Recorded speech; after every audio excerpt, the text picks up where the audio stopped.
Bem-vindos ao DunaCast, o podcast do Duna Arrakis Brasil.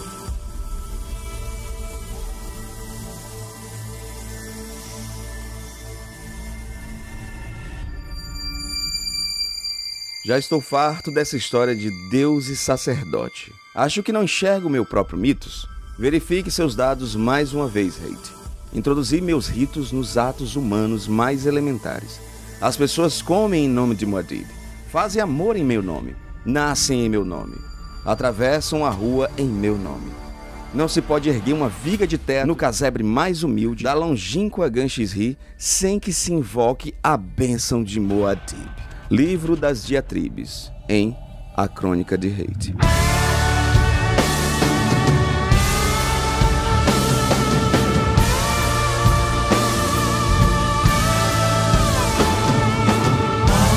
Saudações, Fremen, aqui, Pascoal Naib. E aqui, Hildon Oliver, e quero dizer pra vocês que não tenho medo de oráculos. Preocupo-me com a lógica, e é 13, porra!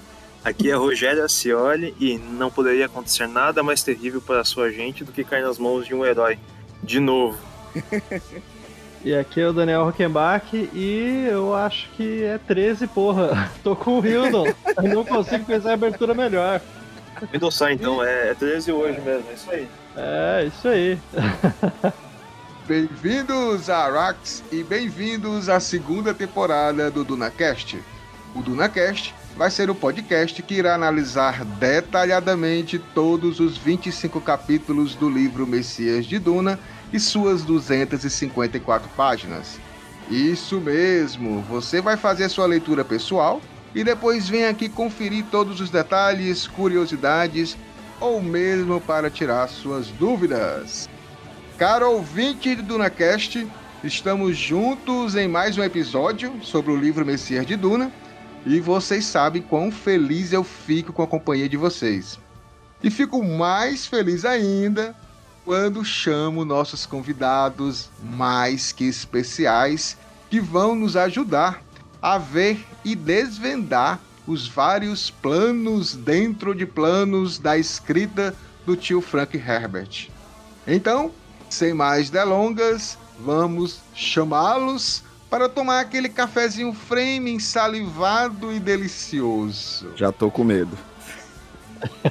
Vou começar por ele, o ser que tem o metabolismo mais demorado em gravações aos domingos, pois não iniciou ainda o pleno consumo de melange semanal, que fica agitado dentro do seu tanque, indo de um lado para o outro como uma sereia masculina vestindo um colã preto com um cinto cheio de shakes para malhar na academia. Sim, caro ouvinte, ele, o navegador, editor, Hildon Ariel Oliver. Mas pra mim ainda é pouco. Quero mais. Rapaz, aproveitando o Sereia, o Ariel, as madeixas, eu quero dizer pra você que se você tá chorando na internet, reclamando que mudaram a etnia da sua personagem, da sua Arielzinha, que não é a sua Ariel, vá tomar um banho, meu filho, vá arrumar uma lavagem de roupa, vá fazer alguma coisa melhor da sua vida, viu? O negócio tá lindo demais e eu quero estar junto, desse cardume sereístico, junto com ele, Tritão, que seria ele, Terry Crews. Seria muito feliz com isso. Um beijo na alma. Hildo, você sinta-se privilegiado, porque eu acho que o Naib ficou uma semana preparando essa entrada, hein? Foi maravilhoso. E fiz até conexão do cinto com o cheiro do próprio capítulo, cara. O Hildo é sonolento no domingo, então peraí, deixa eu fazer um diferente. Vamos lá. E olha só, e hoje temos o prazer de receber um mentat especialista em gestão de produção que atua há décadas em Arrakis, inovando para a melhoria da tecnologia, buscando o melhor desempenho na extração do melange para o Império lucrar mais. Ele, Rogério Ascioli. Aí sim, um mentate do bem, um mentate que a gente gosta de receber aqui no DunaCast. Um mentate que fala número 13. Mas, pessoal, Aí. obrigado. O prazer é meu estar aqui com vocês nessa jornada em busca de tomar o controle de novo do Império. Show de bola! E mais uma participação dele, o libertário, o ativista, jornalista, podcast que criou o jornal Muad'Dib no Espeto para combater o populismo e o fundamentalismo religioso de Paul Muad'Dib no Império. Ele, Daniel Rockenbach. Opa, eu que agradeço aqui mais uma vez participar e essas entradas mesmo do Pascoal são inspiradas, gente. Daqui a pouco a gente vai ter um compilado de entradas. Podia fazer Cara, vou fazer um episódio especial. Cara. Só com essas entradas. Pois é. Mas eu agradeço muito o convite, é sempre um prazer participar e, assim, o livro, mas à medida que o livro vai se afinando, né, esses capítulos vão ficando cada vez mais, a gente dinâmicos, sente ali o né? Dinâmicos. A trama, né, vai engrossando e vai ficando uma coisa muito interessante, mas vamos lá. E, Daniel, o que eu acho legal também, que é impressionante como o Messias de Duna, a gente vai abordar isso, diferentemente do Duna, que a gente tinha os excertos de Írula, né, são vários excertos no Messias de Duna e eles são muito como uma prévia ou uma cutucada do que é o capítulo, né? E por isso que eu acho sensacional isso, cara, no Messias de Duna. E olha só, feitas as apresentações, vamos recapitular rapidamente o episódio 12, Audiência com a Velha Bruxa, onde a preferida do Hildo, a reverenda Madre Giles Ellen Morgan, o nome do meu nojo, recebe uma proposta de Paul. O trato seria as Bene Gesserit não matarem Shani, a amada de Paul, em troca, Hildon, do sêmen desse homem. Um troca, detalhe, do fruto do amor sem amor. Né? Exatamente. Mas o que a gente vai, já dando spoiler do que a gente vai argumentar, né?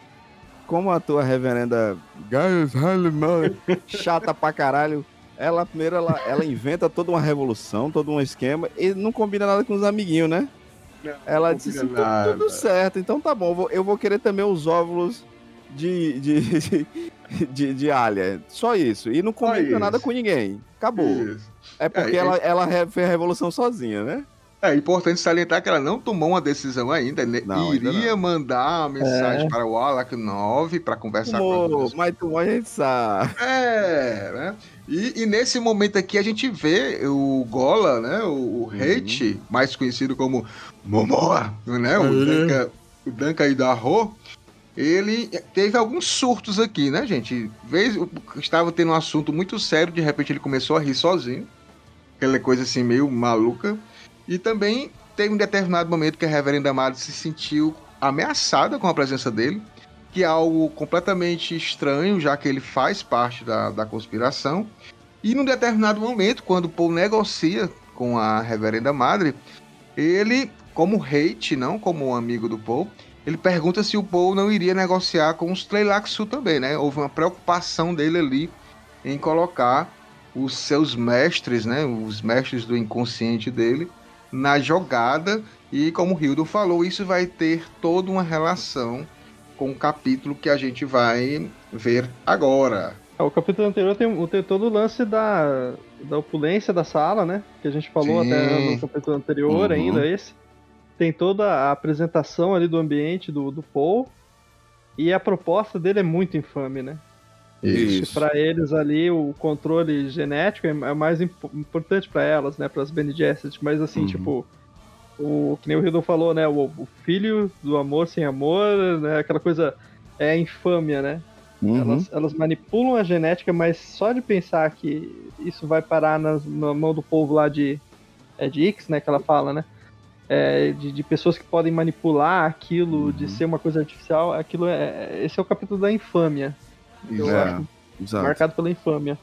Não, e também é interessante porque o Paul coloca elas numa situação complicada, porque elas precisam aceitar, ficar caladinhas, elas não podem falar que aquele ali é o sêmen do Kwisatz Haderach, elas nunca podem reivindicar o trono, porque ele vai negar. E se elas disserem que é o filho, elas vão estar utilizando a inseminação artificial. E vai de conta tudo que elas... é um crime, né? E ele até fala de forma muito, muito pontual, né? Vocês terão meu sêmen, vocês não terão meu trono, né? Exatamente, exatamente. É. Antes de iniciarmos a análise do episódio 13, precisamos ir para nosso quadro semanal de informações do universo de Duna, Notícias do Império.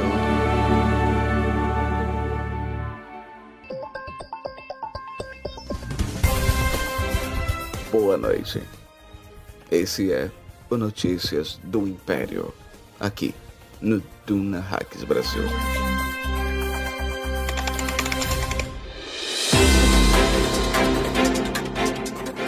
Grande Lildon. Oba! Estamos hoje com 2 convidados, muito legal. Hoje a casa tá cheia, A casa tá cheia. Antes de a gente passar para o nosso quadro Pitadas de Melange, com as 2 dicas culturais, né, de cada um dos nossos convidados e as nossas, você falou que a minha foi preguiçosa na semana passada. Sua foi safada, não falei preguiçosa, foi safada. Mas assim, e antes de mais nada, também quero saber da galera que tá acompanhando a gente, o que eles acharam, né, do Pitadas de Melange, curtiram as indicações, querem mais, né? Pra gente conversem com a gente, manda aquela mensagem que a gente gosta de, a gente se sente amado quando vocês falam conosco, né? Só mandar pro e-mail dunacast@gmail.com. Se você não sabe o que é isso, não gosta de usar e-mail, vá lá nos grupos de WhatsApp, vá no grupo de Telegram, vá no Discord, vá nos grupos de Facebook. E mande a mensagem no próprio Spotify, viu, Hildo? Coloquei lá a perguntinha. Legal. Sobre, né? Vocês podem responder no próprio Spotify. Então é interessante. Mas eu descobri que o jovem não usa mais e-mail, Pascoal. Não usa mais, ele nem sabe o que é isso. Ele, não é coisa de jovem. Ele cria as coisa contas. de jovem é TikTok. Não lembra. É TikTok, exatamente. Eles criam com e-mail, mas eles não sabem mais o que foi que eles fizeram. Não serve mais pra nada. Não serve mais pra nada. Só a gente mesmo. Estamos ficando atrasados. Os véi paia. Os naibes antigos. Olha só, Hildo, a gente teve essa semana do universo de Duna, nenhuma novidade. Villeneuve, como sempre, competente em não liberar nenhuma imagenzinha. Villeneuve é bom. Villeneuve é bom, bicho. Ele consegue. Bom. Ele consegue, nem os atores conseguem fazer nada, nem tipo assim um lapso, não tem. Não, e olha que ele tá lidando com a galera jovem, badalada que gosta de balada, né? Florence Pugh, Timothée Zendaya. O Zendaya tava lá em Budapeste com o namorado dela, com o Homem-Aranha lá, como é o nome? O Tom Holland. ele conseguiu segurar o Momô, mas o Momô não pode ver um machado e uma cerveja, sai agarrando a galera, conversando, aí entrega tudo. Não tem como. Então, essa semana o que a gente vai falar aqui no Brasil, finalmente o board game Duna Império chegou pela Galápagos. A Galápagos Isso. Inclusive, Pascoal, eu vi lá no perfil da própria Galápagos que eles fizeram um evento testando, a galera testando o board game, aprovando. Achei muito legal. Até eu tava vendo os vídeos dele, que eu sigo o perfil da Galápagos, né? Sim. Porque eu namoro todos esses board games que eu não tenho dinheiro pra comprar. Gente, eu já comprei, eu tenho o Duna. Eu já comprei, eu me endivido aqui. Aí você fala que o nosso amigo é Corrino, mas acho que Corrino é você, viu, Pascoal? Eu sou um doido que faz dívidas. Eu não sou rico, eu sou irresponsável. Eu sou irresponsável, só isso. E eu já tinha o Duna Império, versão americana, né, que eu comprei. Quase que tive um infarto, porque quando entrou na alfândega eu tive que pagar 60% ainda do valor. Então imagine que eu para me recuperar disso por alguns anos, financeiramente. Mas o Duna Império, ele é um board game onde você controla uma das casas, né? Da caso do livro, né? Baseado na obra do Frank Herbert. Quem comprar até o dia 16 de outubro vai ganhar uma carta adicional da Lady Jéssica. Que massa. Aí, claro que já comprei. Eu nunca joguei, não sei jogar board game, mas eu fico só olhando as figurinhas. Eu acho lindo. Fica muito bonito na minha estante, então qualquer dia eu vou aprender mais sobre isso. E aí a Galápagos já está vendendo. Algumas outras também, tá no valor de R$449. 449,99 é brincadeira, né? R$450. Mas você encontra até à vista em algumas outras lojas por R$418, tá? Então vai a dica, procura, pesquisa. e vale a pena, e tá muito badalada, tava muita gente esperando por esse jogo. Que bom, porque aí a tendência é que a gente tenha próximo ano a expansão de Duna Império, né? Ou todas as expansões, que já são bem 3 já, cheguem aqui pela Galápagos. Olha só, Hildo. Opa. Vamos agora acionar, né, nossos convidados. A gente começa com o quê? Com os convidados ou a gente? Convidados. Que eles estavam ali silenciosos ouvindo a gente. Vamos deixar, vamos saber o que eles andam lendo, assistindo, né, Pascoal? Isso é importante. Então vamos começar aqui com o Mentate Rogério Acioli, o Mentate do bem, da produção, da gestão, tá? Aquele Mentate, cara, que ele sabe o que faz, sabe de uma forma bem feita, não tenta se apropriar de nada, é um cara maneiro. Mas é amor. Os números amor da gente. Diga aí as suas 2 dicas culturais. O que você tá vendo, lendo, ouvindo, que você tá curtindo? Pessoal, quando o Pascoal me falou sobre essa possibilidade de compartilhar algumas dicas, eu nem peguei aquilo que eu tô vendo agora. Eu quis trazer algumas coisas que eu acho muito legais e pouca gente fala ou compartilha. Então, é uma série e um filme. Primeiro eu vou falar da série. Eu acho que, talvez, não sei se vocês já conhecem ou já assistiram, mas Battlestar Galactica, a releitura. Eu odeio, Rogério. Eu ia falar de Battlestar. Mentira. Sério? Como? É porque eu amo Battlestar Galactica. Eu amo, mas pode falar, eu falo de outra coisa. Cara, beleza. Então, assim, cara, eu lembro que eu conheci Battlestar Galactica por meio de um amigo no trabalho, um outro Mentate, e ele é nerdíssimo, é um americano, nerd pra caramba. Ele falava assim, cara, será que é bom mesmo? É meio estranho, gráfico, não vejo quase ninguém falando. É tão bom, bicho. Cara, quando eu dei a oportunidade, desde o primeiro episódio da minissérie, eu não me arrependi. Então, assim, pra quem nunca ouviu falar, Battlestar Galactica é uma releitura da série dos anos 70. Eu não assisti a dos anos 70, já assisti, mas... é bem ruim. Nem vou tentar, então. Mas eu comecei assistindo... O legal é que o cara que fazia o Apollo nos anos 70, ele tá na série também, na atual. Atual, sim, né? Dos anos 2000. É o Tom Zarek, né? Isso, é o Tom Zarek. E essa releitura dos anos 2000, ela traz uma nova roupagem, né? Que é tipo assim, a gente tá no futuro, onde a gente tem os humanos e eles estão num amistício contra os Cylons. Os Cylons são tipo uns replicantes do mundo do Blade Runner. Jihad, é o Jihad. É o Jihad, é tipo isso. Só que a gente tá em paz ainda por enquanto.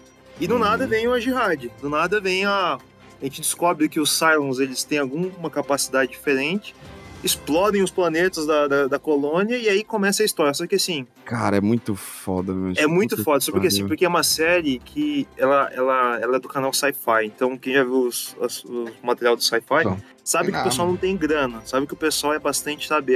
Eles são esforçados. São esforçados. Então eles trabalham muito bem atuação e roteiro.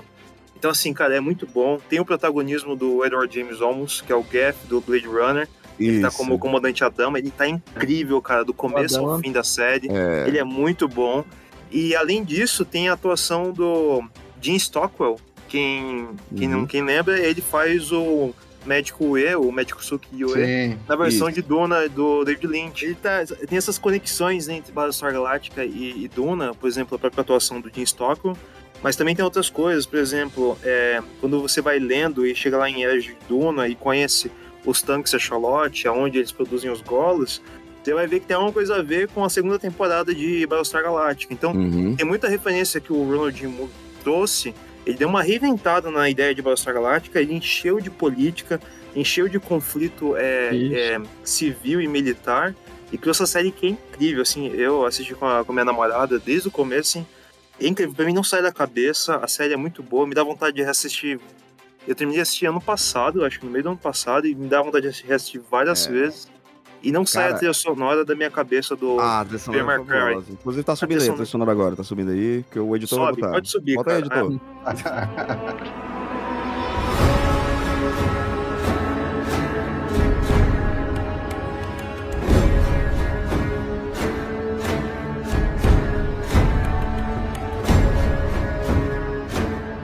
Assim, tem uma galera que... Inclusive, eu vou usar a trilha sonora de Battlestar Galactica nesse episódio, foda-se. Por favor, pode usar. O Bear McCreary não vai reclamar. O Bear McCreary que fez a trilha sonora de God of War e fez agora a trilha sonora do Anéis de Poder também. Então essa é a minha primeira dica. E assim, cara, pra quem gosta... Antes de cortar a tua dica, eu quero também deixar bem claro, porque é uma série extremamente política, que aborda também questões pacifistas também, relações políticas entre sociedades, entre mundos, né? E o elenco de Battlestar Galactica, cara, eles foram convidados para fazer um painel na ONU, cara, falando justamente sobre isso. Sobre como a gente precisa se unificar, né? E no final eles terminam, o Adama, né? O comandante Adama, ele termina So Say War, né? Que é o... So Say War. Puta, cara. There's but one race, and that is it. So say we all! So say we all! So say we all! So say we all! É muito forte, cara. É muito legal isso. Agora você falou, tem toda essa discussão política. E assim, cara, eu acho muito legal que tem a questão política, a questão social, militar, religiosa, porque, cara, os meus inimigos seguem a fé que eu, como espectador, sigo.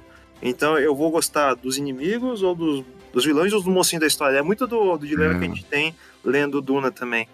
Então, cara, Battlestar Galactica é muito bom. É So Say All até o final e, assim, assistam. É muito bom. Quem gosta de Blade Runner, quem que gosta dessa discussão do que é ser humano, o que faz a gente ser humano, até o limite de... Qual é o limite da humanidade, se a tecnologia vai chegar a atravessar essa fronteira.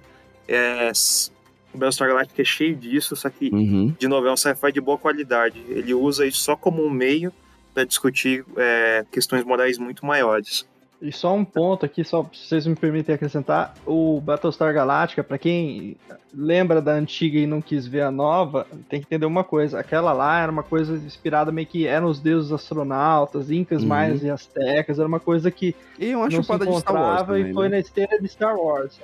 Foi no John Dykstra, chamaram para fazer os efeitos, era um padrão Star Wars, eles tinham uma outra visão. E o Ronald Moore pega nessa nova e ele reinventa tudo de uma forma tão bem amarrada, tão inteligente, como o Rogério colocou, que a série ganha uma outra dimensão. Eu acho que é até justo dizer que a relação entre as duas é só nostalgia. Porque total. O texto fica muito profundo, muito profundo. Ele aproxima muito mais dos temas caros da ficção científica. E eu vi o Páprica também, foda-se. Eu cheguei a assistir os filmes. Novinho. Eu cheguei a assistir os filmes depois, cheguei a assistir as webséries, eles tinham, tipo, no começo do YouTube eles tinham umas minisséries que lançavam, mas nada se compara à série regular mesmo. Tirando a minissérie, aqueles 2 primeiros episódios, né? As 4 temporadas são irretocáveis, tirando, na minha humilde opinião, o último episódio. Eu não sei. Eu acho que me caiu bem.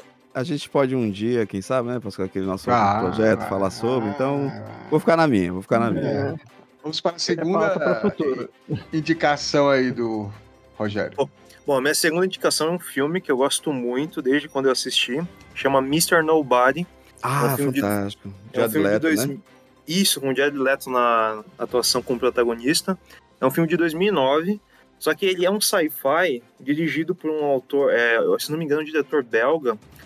E tem muito daquela direção europeia, ele tem mais uma cara de drama. A trilha sonora do Jacob Van Dormel, ela é muito na levada mais emocional. Só que é um sci-fi, conta a história do Nemo Nobody, que tem ele é uma criança. Nemo Nobody, já o próprio nome diz isso, né? Ele é um ninguém, literalmente. Ele é uma criança que tem sua vida mudada no momento que os pais decidem se divorciar. E nesse divórcio tem uma decisão dramática dos pais de uma estação de trem de se fazer com que o moleque decida para que lado que ele quer ir. Quer continuar a vida dele com o pai ou com a mãe. A partir daí o filme começa a desenrolar uma série de possibilidades. Mas e se eu tivesse feito aquilo? Se eu tivesse feito aquilo outro? Nessa direção muito louca, um roteiro muito bem amarrado, mostrando uma série de conceitos da física e, sei lá, de outras coisas até um pouco mais sobrenaturais que eles tentam trazer para esse texto, para poder começar a discutir essa possibilidade de vidas paralelas, universos paralelos, entropia. Eu acho que é um filme belíssimo, eu acho que é um filme que faz para mim não achar que o Jared Leto é um ator ruim, é apenas ele... Mas ele não cara. Ele não é mesmo. Não é. Ele cai em papéis ruins, infelizmente, ele tem caído em papéis ruins, e é um filme belíssimo, eu gosto muito da trilha sonora também desse filme. É um filme muito legal. O Felix Van Groening, que é o diretor, ele dirigiu aquele Beautiful Boy, né, querido menino, que tem o Steve Carell e o Timothée Chalamet. Olha aí uma Isso. conexão com Duna. Duna.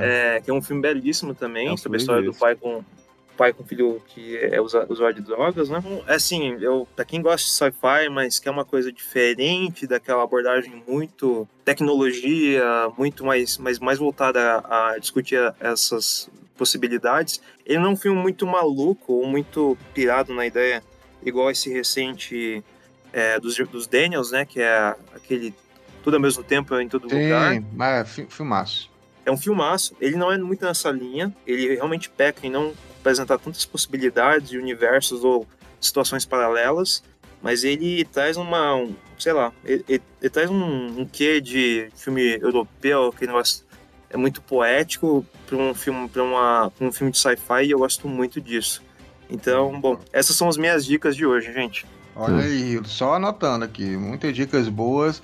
Vamos passar agora pro Daniel Rockenbach. Vamos lá, Daniel, quais são as suas 2 dicas? Bom, eu vou aproveitar, já que uma das dicas é sobre leitura, e vou falar de um livro que eu acho que ele tá pedindo para ser revisto nesse momento, que justamente agora a gente tá falando muito em metaverso, né?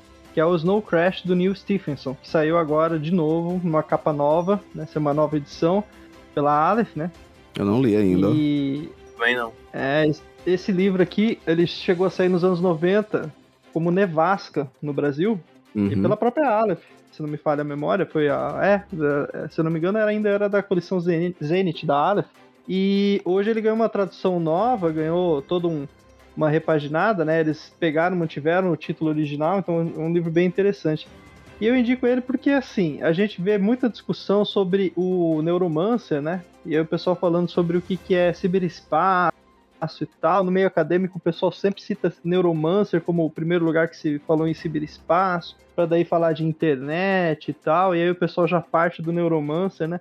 Só que eu tenho aquela coisa, assim, com o pessoal que faz esse tipo de citação, assim, que é aquela coisa de entender o que realmente o autor queria dizer, né? E o ciberespaço do Neuromancer era um ciberespaço que falava que era um meio, estava muito mais próxima à representação estética do Tron, que era uma forma de, né, você visualizar o mundo da computação como se fosse um mundo plausível, um mundo real, e tava uma coisa assim que não era muito conecta com a realidade, sabe? O conceito de ciberespaço sempre foi passado como uma alegoria que a gente não, né?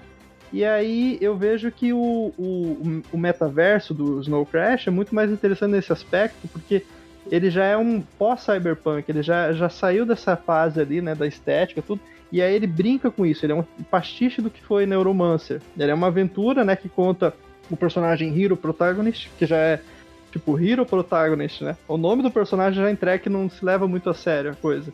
Ele é um hacker e entregador de pizza, e nesse futuro entregar a pizza no horário é muito importante, porque trabalha com uma pizzaria chamada Cosa Nostra. E se ele não entregar a pizza no horário, ele perde as pessoas vão mandar caçadores atrás dele, ele vai se enrolar, a pizzaria vai perder o... Tinha que ser assim, tinha que ser assim, ainda hoje em dia. É um absurdo, esperei mais de 1 hora pra uma pizza aqui. Para com essa porra.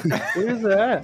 Não, e assim, o livro não se leva nem um pouco a sério, porque isso aí é levado à enésima potência, porque os caras estão, assim, dirigem um carro, ele dirige um carro, assim, que é todo, né, veloz e tem todos uns aparatos que ajudam ele a chegar. E aí, assim, você começa a perceber que o mundo real não é muito sério.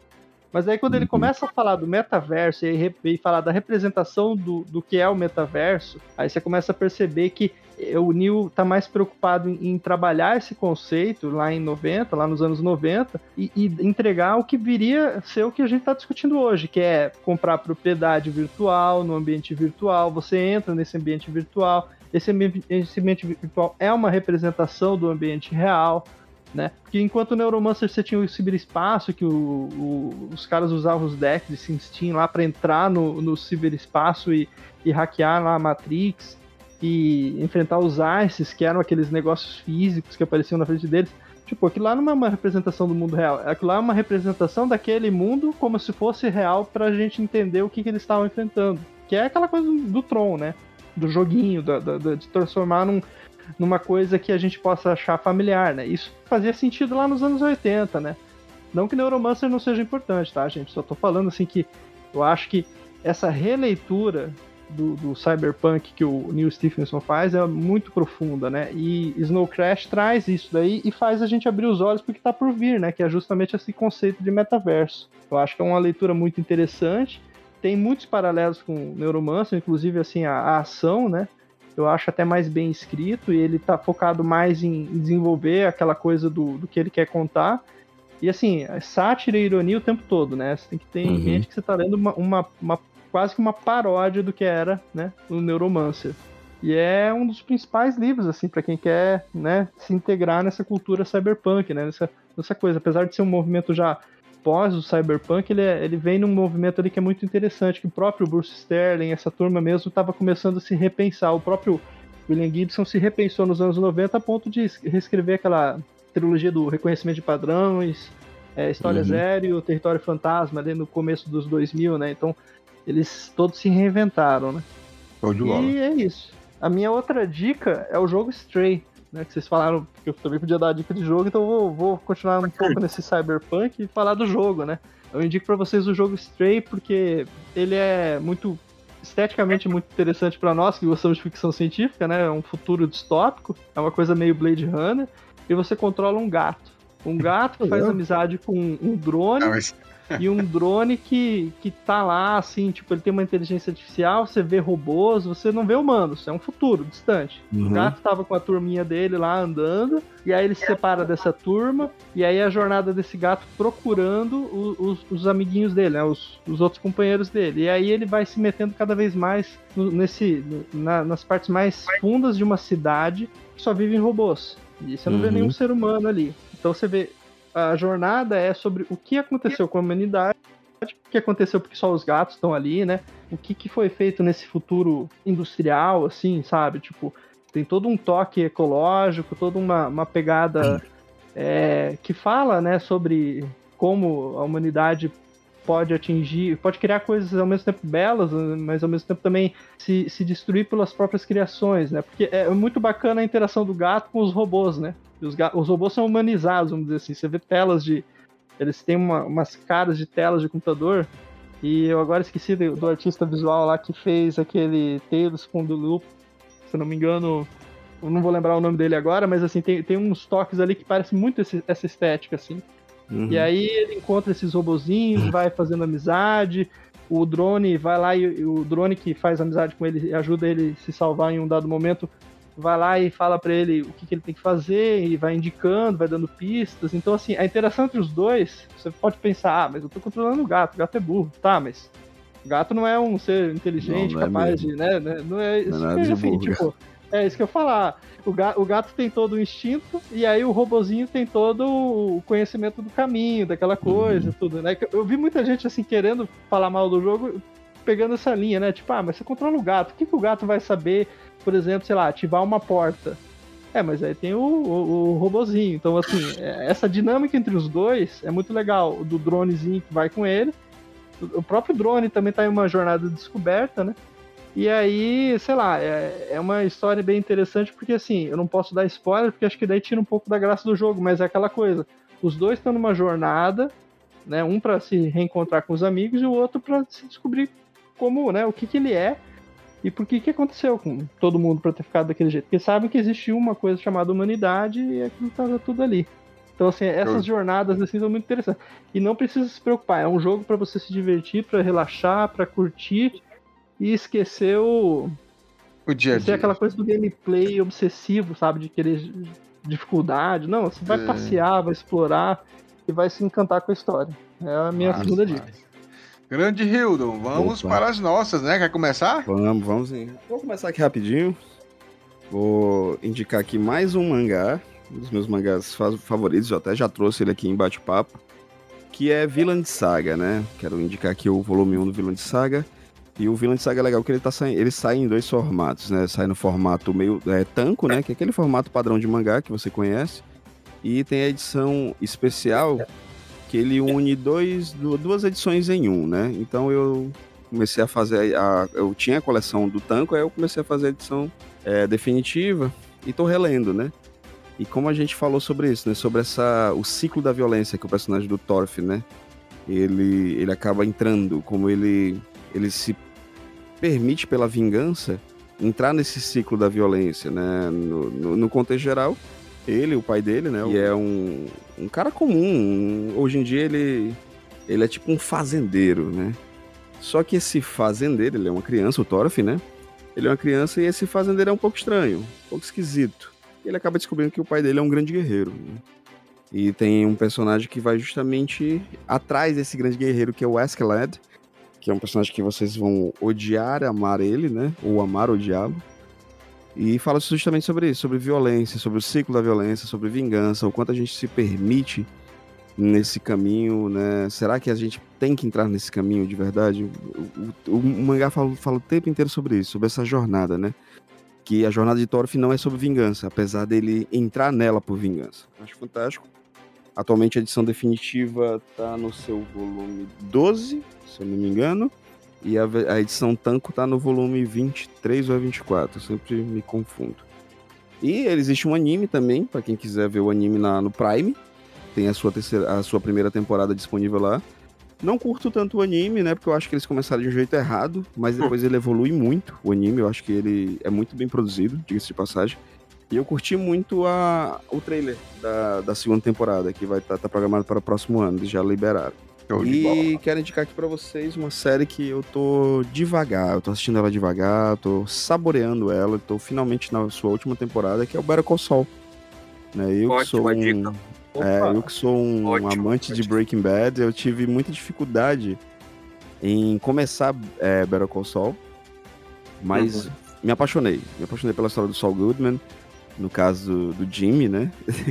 E é assustador a gente ver, pô, ele tinha um outro nome, que porra é essa, o que tá acontecendo? Sim. E dessa vez a gente não acompanha muito bem uma jornada de, né, como o próprio Walter, como o Poderoso Chefão, não, é uma jornada diferente, uma jornada de um cara esperto, um cara que tá tentando viver, e ao mesmo tempo a gente consegue entender que esse cara existe suas dores, suas problemáticas, e todo aquele universo maravilhoso de Breaking Bad, revisitar ele é muito bom, rever o Mike é muito gostoso, o Gus.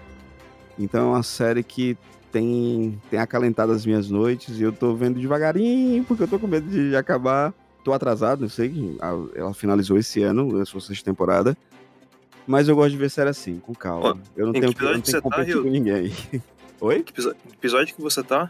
Tô no 8 da sexta temporada. Ah, eu ia comentar sério, não vou dar spoiler. Mas assim, eu vou... Spoiler... Não, mas assim, não é permitido nesse caso. Mas eu vou te falar, cara, eu acho que todo mundo que é fã de Breaking Bad e que acompanhou o final do Breaking Bad quis pular direto pro Better Call Saul, acho que poucos permaneceram, eu fui um desses, eu desisti na época, mas eu retomei por indicação de outros amigos. E eu acho que, assim, não é só bom por poder rever o Gus, o Mike, saber do passado do Mike e tudo mais, mas é muito bom porque, cara, eu acho que o Vince Gilligan, ele se superou em termos de roteiro, em cara, termos eu vou te ser honesto, que tem episódios de Better Call Saul que eu acho tão melhores, acho que superiores em vários aspectos a episódios de Breaking Bad. Lógico que ele ainda não teve muita coisa ali. Muita coisa. Ele não teve nenhum episódio pra mim, apesar de eu ter tido vários impactos, mas ele não teve nenhum episódio pra mim que superou Ozymandias. Acho que Ozymandias é um dos melhores episódios de série, ponto. Sabe? Uma das melhores coisas já produzidas. Óbvio que você precisa ter o acompanhamento desses personagens pra poder entender. Cara, mas em sua ótica, né, naquele micro-universo do Saul Goodman, do Jimmy, você percebe que tem momentos que são geniais, cara, geniais. Better Call Saul é uma série espetacular, que os desenvolvimentos vão rolando e você fica assim, o que tá acontecendo? Por que ele tá fazendo isso? E de repente, quando acontece, você, porra, é por isso. Eu tô naquela vergonha, aquele shame, né, de Game of Thrones, que eu não assisti. Eu só assisti a primeira temporada do Breaking Bad, tenho que... Tu não viu Breaking Bad? Não, né? Cara, eu vou ter que fazer isso. Eu sei que é o shame, vergonha, mas... Cara, vai assistir que tu vai fazer... Pascoal. Essa é a indicação. E não pode desistir, viu? Não desiste da segunda temporada, cara. Não desiste, porque a segunda temporada, eu vou pegar um gancho do que vocês falaram, né? A segunda temporada de Breaking Bad jogou quase tudo no lixo.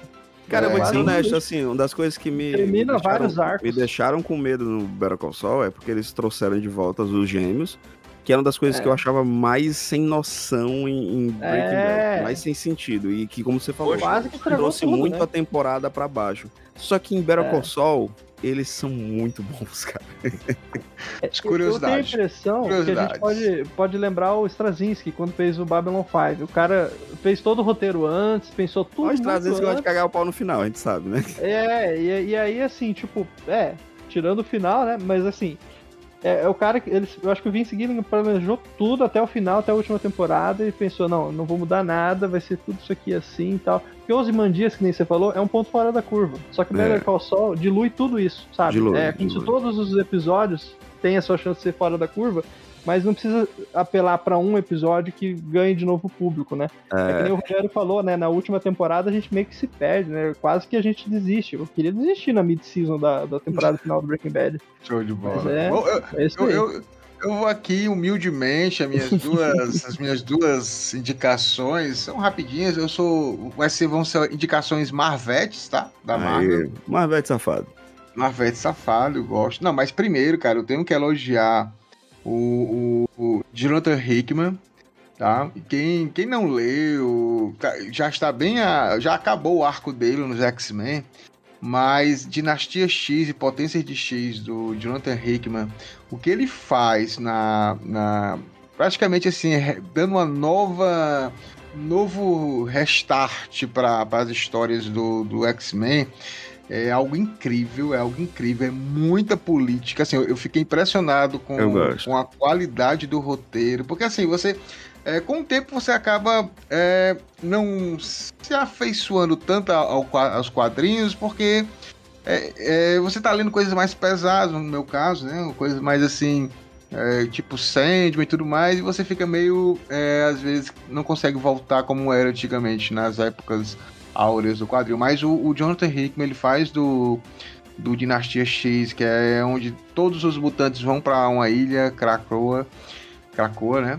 E aí eles formam lá como se fosse um estado independente, e as pessoas que reconhecerem, eles vão dar medicamentos que vão salvar vários tipos de pessoas, e todos os mutantes se unem, então você fica assim abismado, Magneto, Professor Xavier, Apocalipse, tudo de mãozinha dada, brincando de ciranda assim no meio da mata. Eu só perdi tudo do Apocalipse de terninho na ONU. ONU, cara, então assim, mas é muito bom mesmo, muita questão, tem muita coisa também de algumas pitadinhas ali de Duna, sempre tem, né? Vocês vão lendo e vão perceber também que o Hickman é fã também. Mas é sensacional o arco. E aí eu vou... E tem infográfico, né? Porque o Hickman, ele é o homem do infográfico. Né? Mas é massa os infográficos. Bem legais. E a outra é um que, mais na frente, na nossa análise do capítulo 13, eu vou inclusive citar uma frase de um seriado que ele é um pouco divulgado. As pessoas acham muito estranho. E realmente é estranho. Legion. Tá? Legion tem 3 temporadas, Legião tem 3 temporadas, tem na Netflix.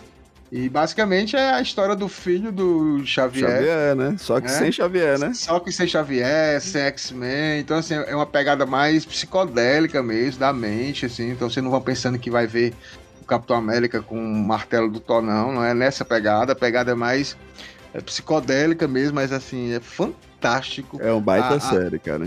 É uma baita série. Visualmente é linda, é perfeito o que eles fazem na série. É uma maluquice que traz conteúdo, então isso é muito bom mesmo, assistam, são só 3 temporadas, e assim, a primeira temporada ela é um pouco confusa, não se assustem com a primeira temporada, porque depois disso as coisas também melhoram demais.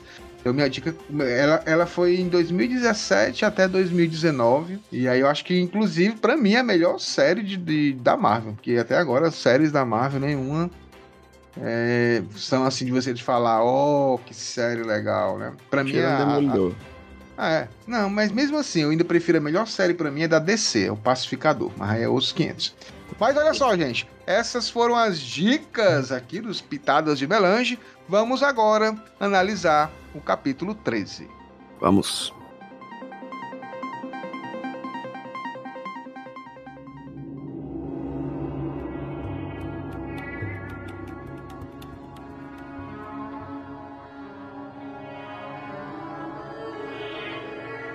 Grande Hildon, Rogério, Daniel, vamos aqui iniciar um capítulo muito importante e sempre assim, de início, todos os excertos iniciais desse capítulo, desse livro Messias de Duna, eles trazem considerações muito importantes, né? E logo de cara, o Hildon já leu de forma muito competente, né, no início do nosso programa, é o livro das diatribes. Diatribes, para quem não sabe, na Grécia Antiga, dissertação crítica que os filósofos faziam acerca de alguma obra, crítica severa e mordaz, né? Porque sempre os Atreides têm que estar relacionados à Grécia, né? Isso. O que é que você pode falar dessa? E é do hate, é do Momoa. Engraçado, né, cara? Você vê assim, é porque quando a gente lembra que o hate é Duncan não é um cara catedrático, né? Duncan é um guerreiro, um samurai, um militar, né? E um mulherengo. Aí de repente você... um bebum. Aí você se depara com um excerto escrito por ele, ou seja, Por que choras, Irulan? O Gola também tem, né? E poderosíssimo, né, cara? E poderosíssimo porque, eu acho que eu sempre falo isso nos excertos, porque esse livro, ele é um livro de excertos poderosos.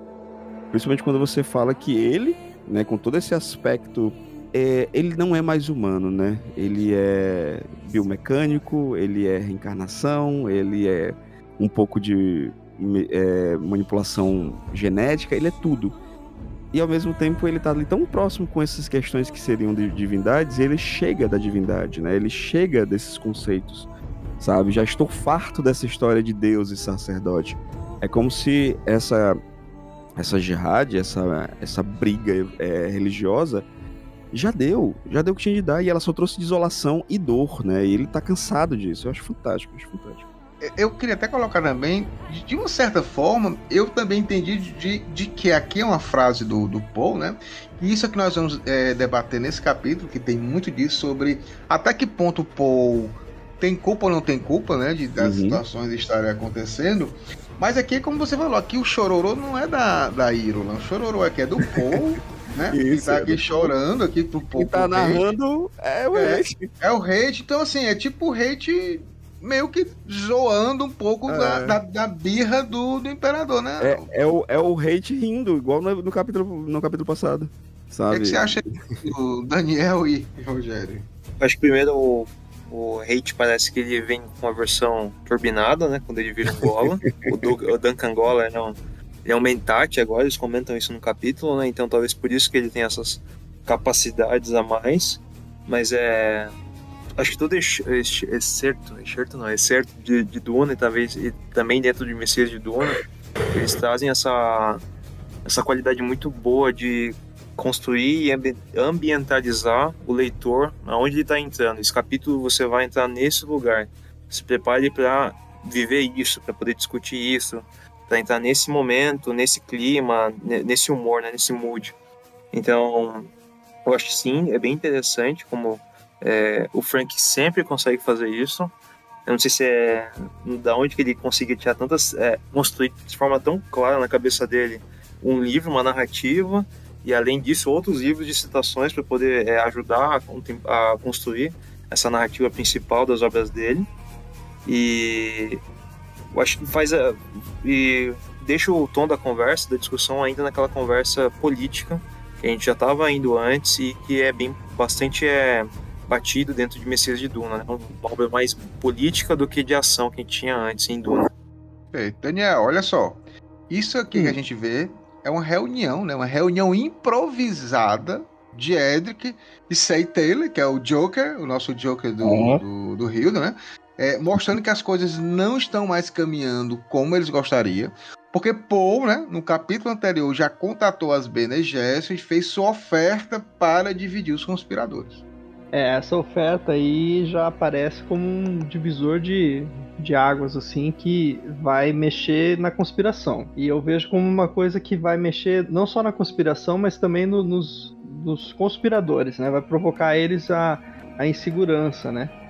Eu não sei, eu tenho a impressão que o Saitei ainda assim tá se divertindo muito com tudo isso, né? Porque ele quer ver isso, né? Ele sabe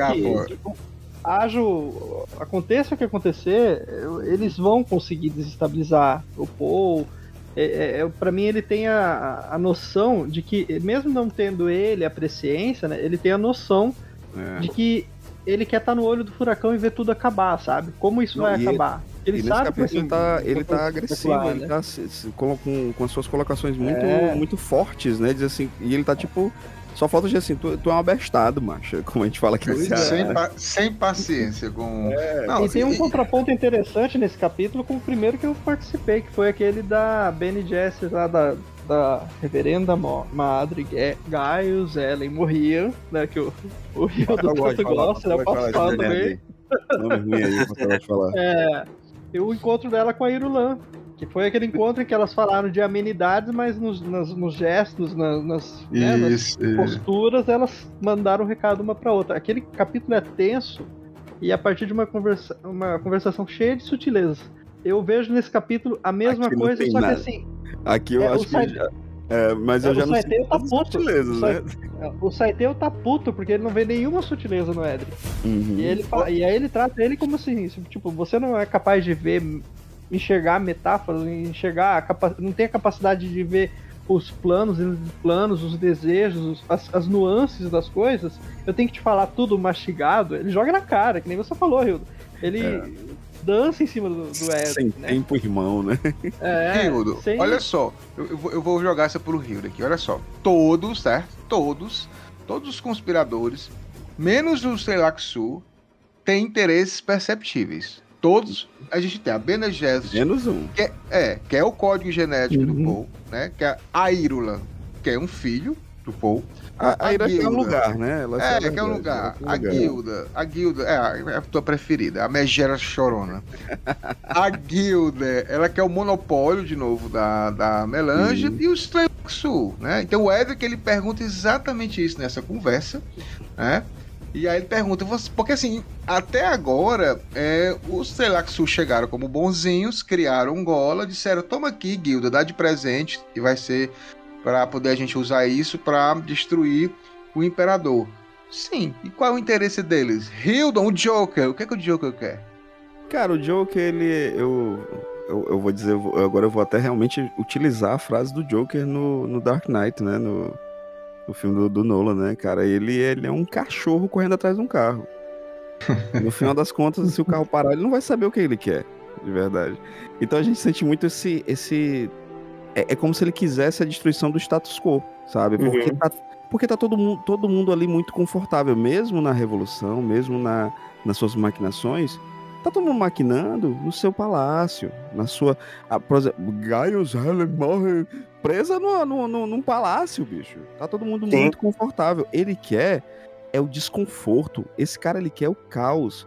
Ele quer ver até onde as pessoas vão para justamente adquirirem esse poder.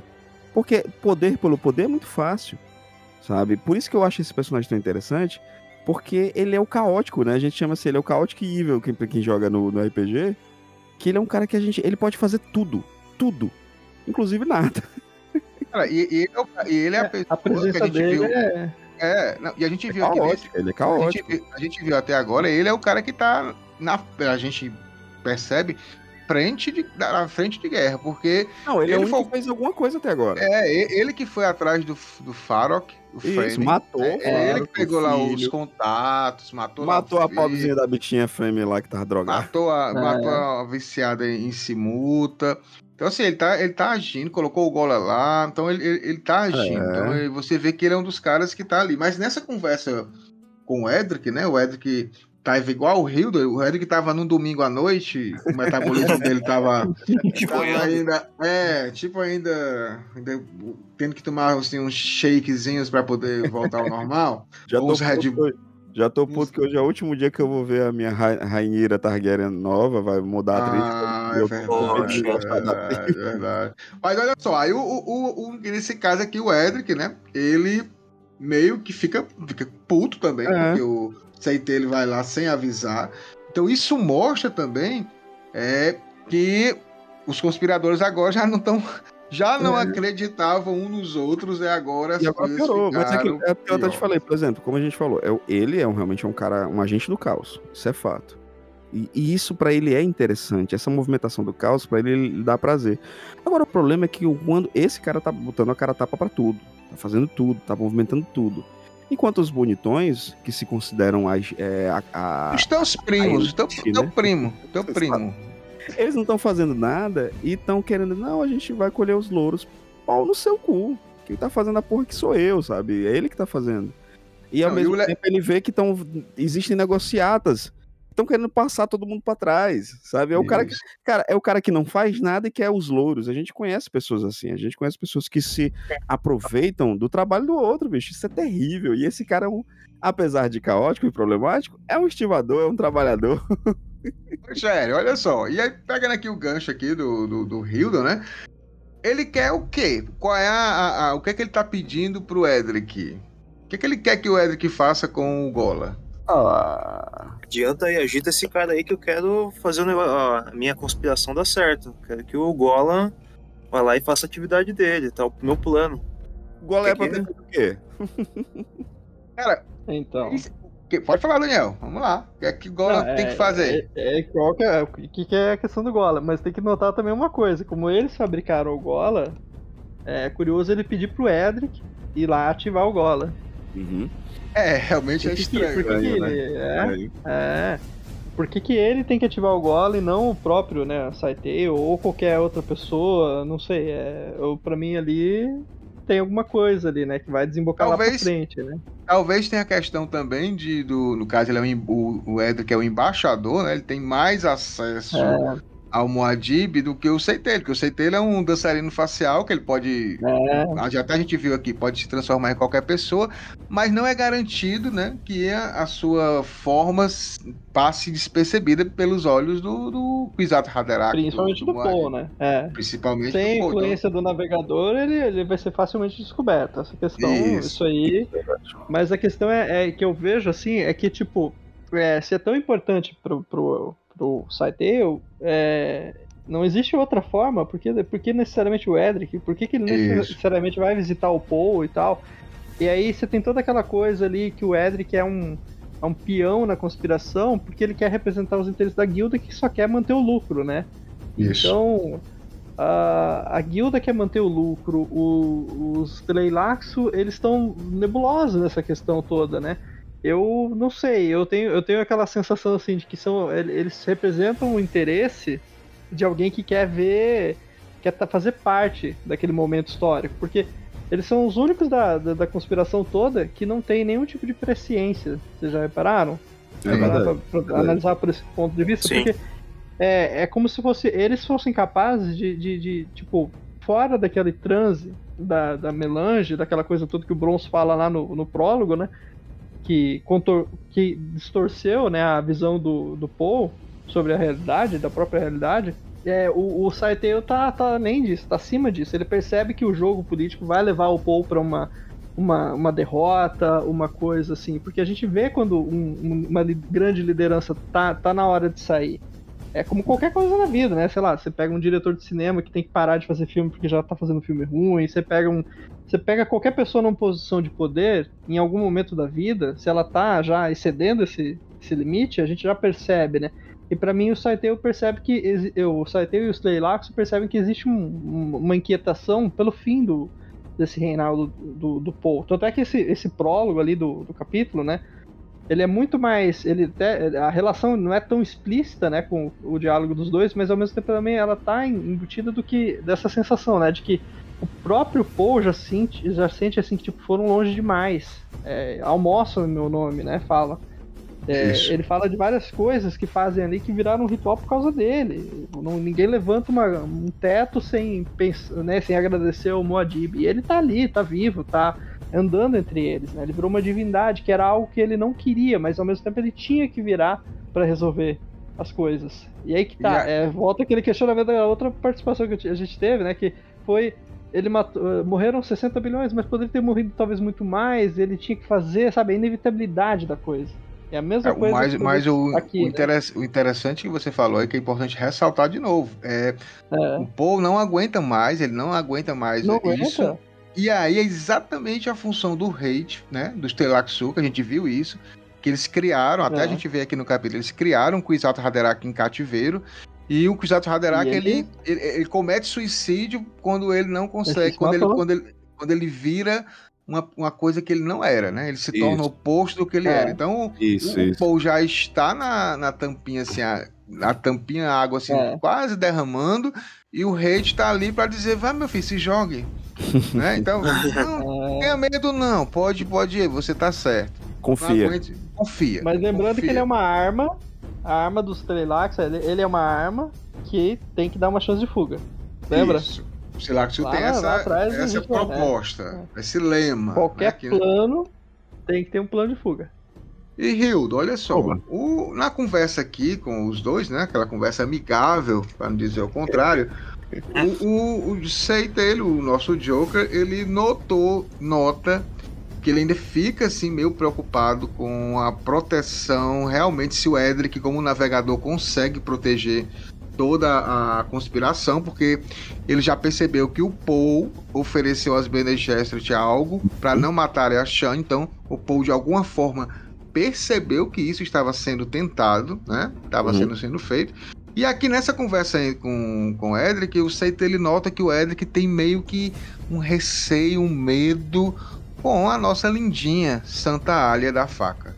Isso, cara. Até porque tem inclusive eles falam até a questão, né, de como ele se preocupa da questão do casamento de Alia, né? Isso. Aí você fica assim, mas por quê, né? Porque tu imagina se Alia é quem é, um dos seres mais poderosos do universo de Duna pra mim, facilmente, né? Imagina a prole dessa mulher, né? Com todos os... Ela passando as experiências de todas as Bene Gesserit, né? E as próprias dela, né? As visões de Alia. O quanto isso pode ser muito perigoso. A gente tá falando... E a gente fala disso o tempo inteiro sobre questões genéticas, né? Questões de manipulação. Os Tleilaxus são isso, né? Eles trabalham com isso. E quanto isso é perigoso. O quanto essa personagem é perigoso para desmembrar o plano deles, porque diferentemente de Paul, a Alia consegue ter uma visão fria de tudo. Né? A Alia, ela é Fremen. Ela é Fremen. Ela é uma Bene Gesserit e ela é Fremen. Tem noção do... E ela não tem o fardo... Né? Ela não tem o fardo do amor, né, cara? E ela não tem o fardo do amor, ela não tem o fardo do trono, ela não tem o fardo de nada. Ela ama o irmão, sim, isso é óbvio, mas ela é muito pragmática e ela é muito simples. A cabeça dela é uma cabeça de Fremen, né? Ela tem todo o poder de uma Bene Gesserit com a cabeça de um Fremen. Cara, isso é perigosíssimo pra desmembrar Eu queria ficar ao lado dela. Né? Não mesmo. Ela com raiva, já pensou que delícia?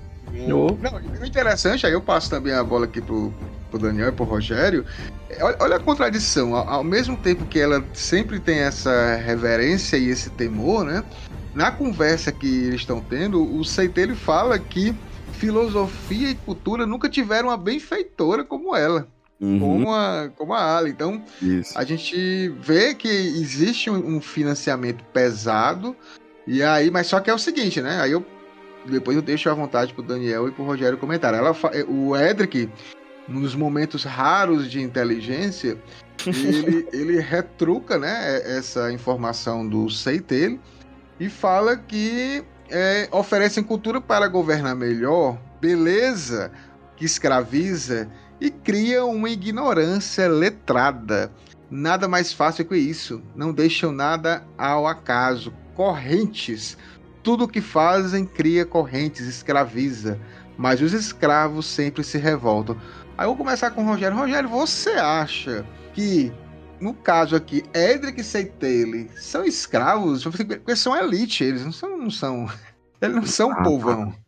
Cara, ótima pergunta, porque eu acho que eles se acham acima das correntes, mas a gente lendo e conhecendo o universo de Duna, a gente sabe que tem a máxima dos planos dentro de planos, né?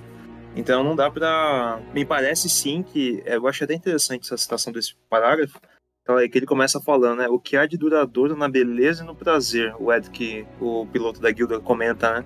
E é uma questão muito filosófica dentro de o que é beleza, o que é prazer, qual que é o valor dessas coisas e qual que é o limite, qual que é a finitude disso tudo, e como é que os governos utilizam isso em prol dos seus interesses, e como é que essas próprias figuras, como o Seitel e o Edric, estão utilizando ao seu favor ou não, sabendo que eles acham que estão conseguindo conspirar contra o Império, que está escravizando essas pessoas, só que eles também fazem parte desse plano maior, e o capítulo na frente vai falar também, que é o Jihad. E eles falam que até o próprio Poe foi utilizado pela Jihad. Não é a Jihad que foi utilizada pelo Poe. Então por que o Setail e o Edric estariam por fora desse plano maior, desse interesse maior do Caminho Dourado que está por vir ainda? Eu acho que eles têm a impressão que não estão acorrentados, mas de alguma maneira eles também estão presos a esse plano maior, que eles não têm ciência por completo ainda. Concordo. É o que é complementar. Não são correntes muito... Não são correntes vistas, né? São correntes que, de certa forma, eles estão presos a tudo isso e eles fingem que não estão, né? Para eles é muito mais cômodo, é muito mais fácil eles acreditarem que não estão, mas sim, eles estão. Se a gente parar pra pensar, a própria reverenda também tem as suas correntes, né, cara? As suas presilhas, de certa forma, né? O próprio Poe, né? O Poe, lembre-se... O Poe é o que mais tem, né? Mas lembre-se que no mesmo capítulo que ele levou lá a reverenda Madre Giles Allen Morrian a andar, tudo aquilo ali, ele fez um teatrozinho pros naibes, né? Ele não podia ir contra eles, tinha que fazer tudo. Isso que eu não quero são correntes, cara. Quando a gente precisa... apresentar algo pro outro. E quando a gente precisa apresentar poder pro outro, é porque o outro tem poder sobre mim, e não eu sobre ele. Isso. Eu preciso deixar claro que eu tenho poder a alguém. Eu não tenho poder, eu não tenho nada. Eu tenho apenas um factoide de poder, eu tenho apenas um vislumbre de que o outro acredita se eu tenho ou não, sabe? Por que eu preciso apresentar poder pro outro? Mas aí que tá, a questão é que o poder é efêmero. Eu acho que o poder é efêmero. E a gente tem que ver essa afirmação do Setail, essa coisa das correntes, como uma coisa meio... eu pensaria assim, vamos analisar por fora, né? Pensar assim, que tipo, esse capítulo a gente tá, que nem vocês falaram, esse capítulo a gente tá vendo dois personagens que estão conspirando, e aí eles falam, o Setail fala em correntes. Bom, eles são de uma elite, então assim, corrente pra quem? Que eles são, né?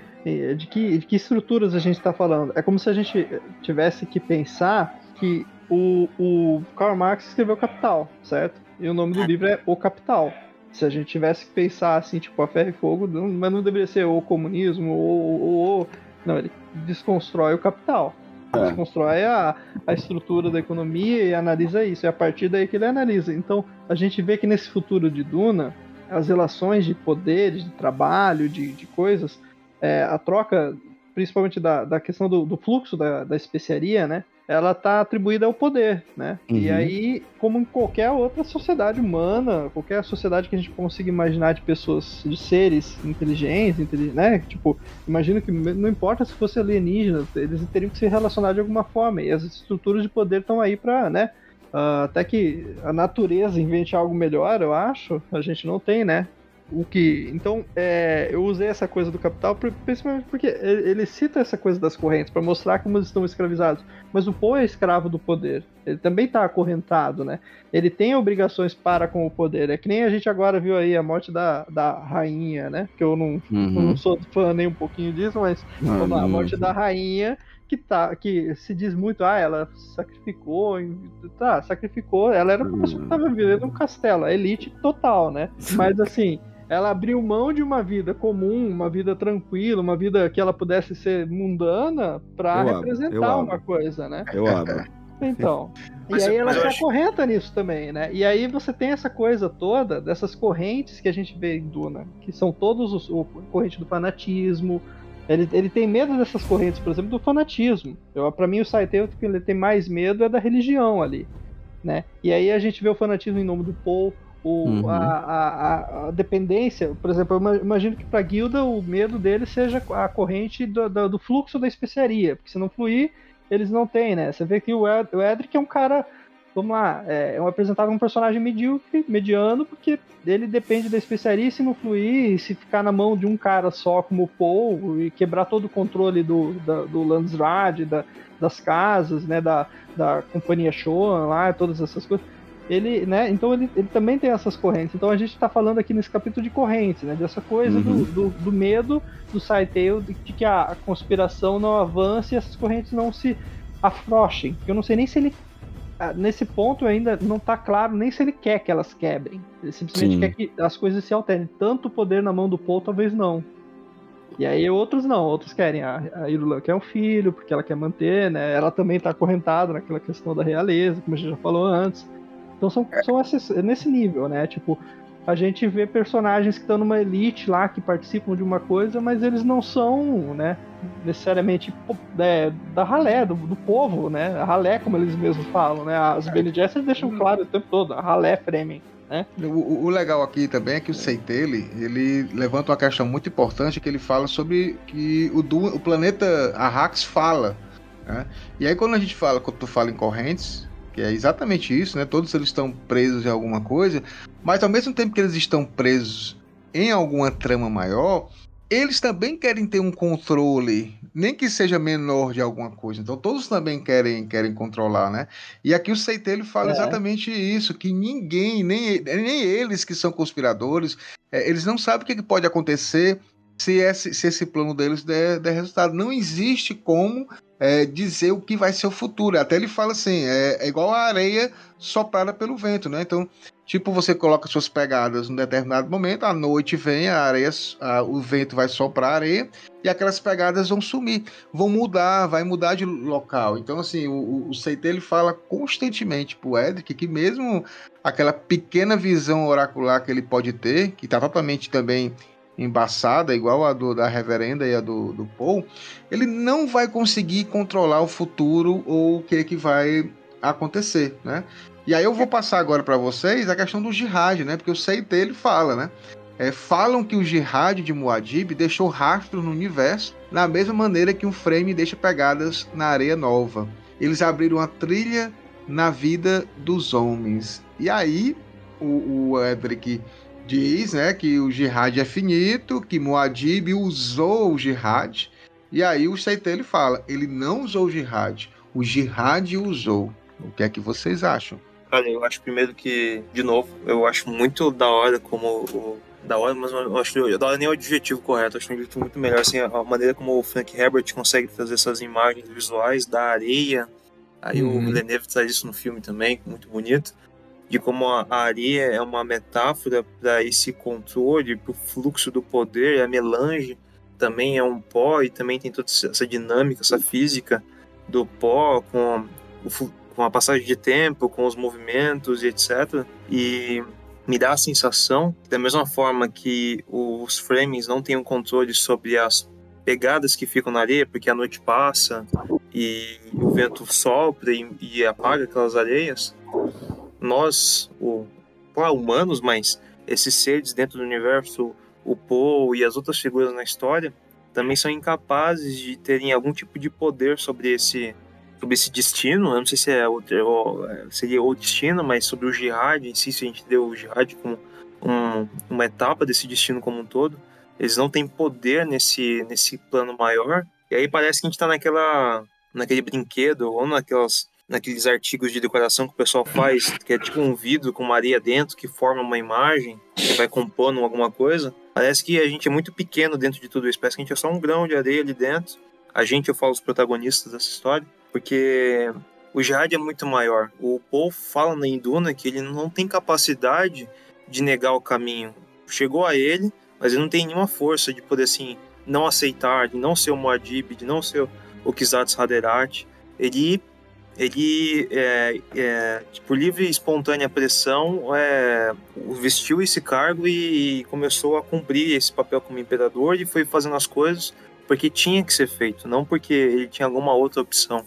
Então, eu acho que é muito forte, eu acho que é muito legal, que é um capítulo bem curto, mas ele pontua de forma muito clara como o Jihad não é uma estratégia de guerra, ele não é uma tentativa de domínio ou uma tentativa bem sucedida de domínio militar.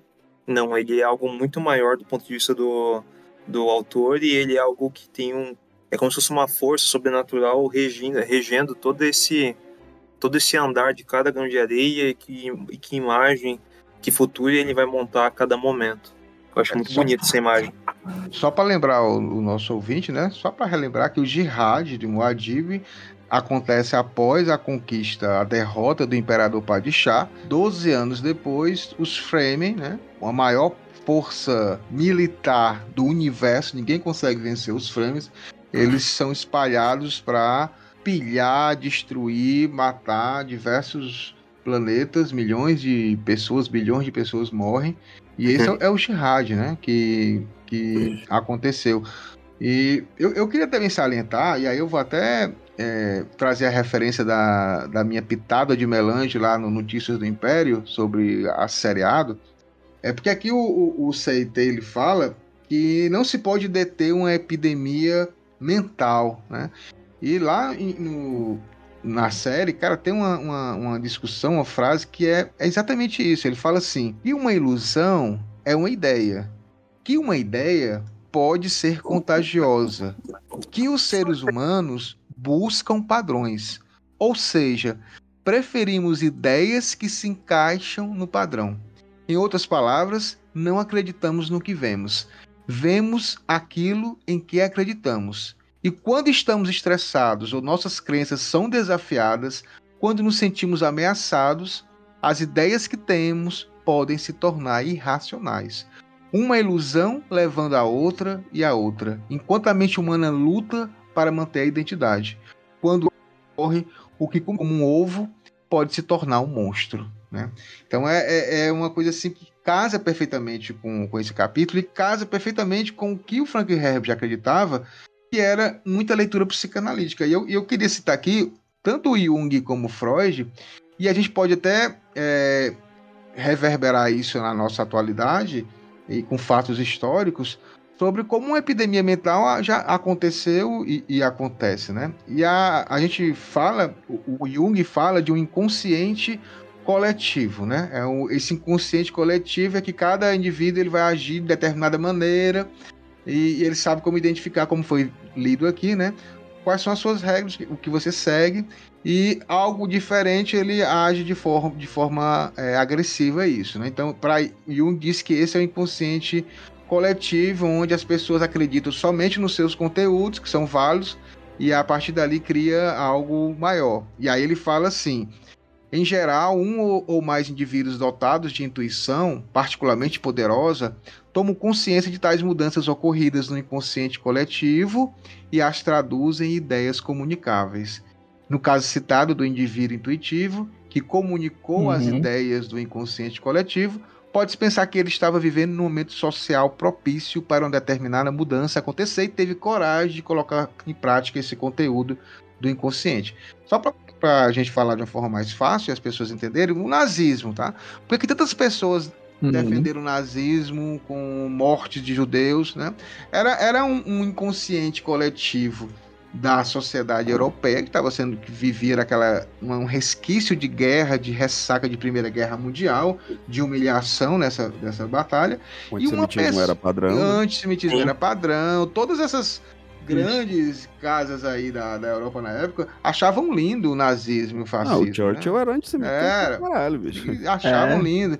Então, assim, o Hitler e o Mussolini, ele foi esse cara que captou essa ideia do inconsciente coletivo, que tava ali aquela raiva Fremen de ser humilhado, perseguido. E transforma em algo palpável, né, bicho? E transforma em algo palpável. Aí eu vou só colocar o Freud, deixo para vocês. O Freud fala que ele continua argumentando que a massa é influenciável e crédula, é acrítica e vai prontamente a extremos, transformando uma leve suspeita imediatamente em certeza indiscutível. Um germe de antipatia se torna um ódio selvagem, né? Então, aí ele finaliza. Assim, as necessidades da massa a tornam receptiva ao líder, mas este precisa corresponder a ela com suas características pessoais. Ele próprio tem de estar fascinado por uma forte crença numa ideia. E aí a gente tem que colocar a meia culpa no Poe. O Poe é o cara que naquela época lá em Duna, quando estava guerreando com o Sardaukar, ele colocou a mística religiosa para se aproveitar dela. Jéssica condenou isso.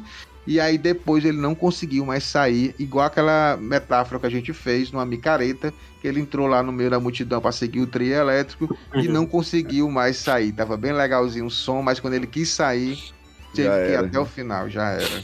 O que vocês acham dessas Aí tem um ponto interessante que você colocou, Pascoal, que é a questão de como as ideias são plantadas, né? O Freud fala dessa coisa do germe, né? Muito bem lembrado. E aí nós temos aqui a metáfora para várias coisas, né? Tipo, você falou do antissemitismo, vem desde o século XIX lá, já vinha, né? E aí você tinha uma outra ideia também plantada nesses países que perderam a Primeira Guerra, que era o jeito como eles foram tolhidos de muita coisa, né? A Liga das Nações fracassou totalmente, porque em vez de fazer uma legislação que permitisse um desenvolvimento intelectual, que permitisse uma coisa que esses países pudessem se repensar, se reinventar a partir, né? Tipo, acabaram os reinados, acabou essa coisa de, né?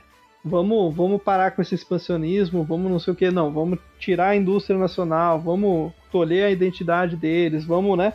Vamos criar. Aí ali mesmo já se plantou um germe que se juntou com outro e aí virou, né? A gente sabe a Segunda Guerra como uma das coisas mais pavorosas que a humanidade foi capaz de produzir, justamente por causa de uma ideia, né? Que já vinha ali no ar e aí já foi tudo, sabe? É como se você apagasse o tal do fogo com gasolina. E o Jihad é a mesma coisa no livro, né? No Duna. Você vê que o Jihad é inevitável porque as classes ali estão começando a ficar cansados dessa relação com o Império que vinha até então, mas ao mesmo tempo o Império Novo, né, precisava se impor, então aí vem as tantas mortes causadas pelo Paul, né? Então a gente tem ao mesmo tempo um que destrona, o que substitui, mas ele acaba cerceado pelas mesmas fontes de poder, né? E aí a ideia da qualquer conspiração acaba surgindo com o tempo, né? Porque os Fremen se tornam uma arma, né? Na mão do Paul. E aí você bem lembrou daquele texto da Jéssica, né? Dela falando, olha, isso que você está fazendo é perigoso, você foi criado, a gente plantou essa coisa toda aqui, mas você não deveria usar isso, porque lá na frente você vai ter consequências. Agora a gente está vendo as consequências de ter virado um líder religioso, né? Eu acho que é legal que, entrando nessa metáfora da corrente que ele estava falando antes, por tudo que vocês estão falando sobre o inconsciente coletivo, sobre todo o status quo conspirar para que isso aconteça, parece que, na verdade, o elo fraco é o Paul, né, nessa construção toda. O elo fraco dessa corrente toda, da harmonia social, é o Paul. Porque coloca tanta carga nele, coloca tanta... realmente, do ponto de vista físico, né, tanta carga nele, tanta força imposta em um único ponto, que ele chega a romper. E quando ele rompe, ele começa a gerar toda essa desarmonia que leva a toda essa série de combates e esse dinamismo que a gente está vendo agora de eu quero ter o poder, mas não dá para confiar naquele cara, não dá para poder deixar todo o império numa única figura, o poder religioso, o poder social, o poder político. Então é interessante que o ponto forte não é o Paul, o ponto fraco é o Paul. E a Jéssica tentou falar disso para ele, igual o Paul Naib lembrou, mas não adianta.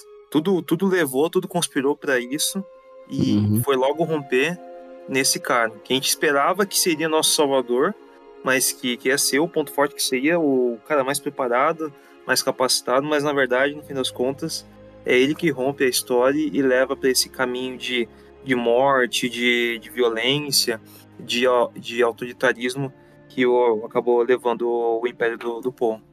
Jéssica é a maior. Inclusive, ela tá bem sumida, né? Não apareceu no livro. Tá lá em casa, nas férias. Jéssica e Írula. Tá todo... Írula não tenho saudades da Írula. Só você, Írula. Olha só, a gente vai... no futuro, né?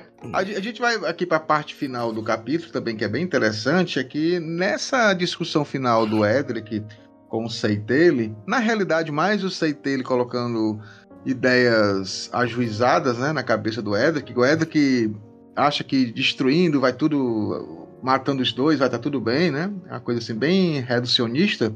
Mas o Edric, o Seitele, ele fala que o Muad'Dib, todo o governo, todo o império, ele não é mais baseado em cargos, né? Não é mais baseado em funcionalismo público. Isso é bem interessante.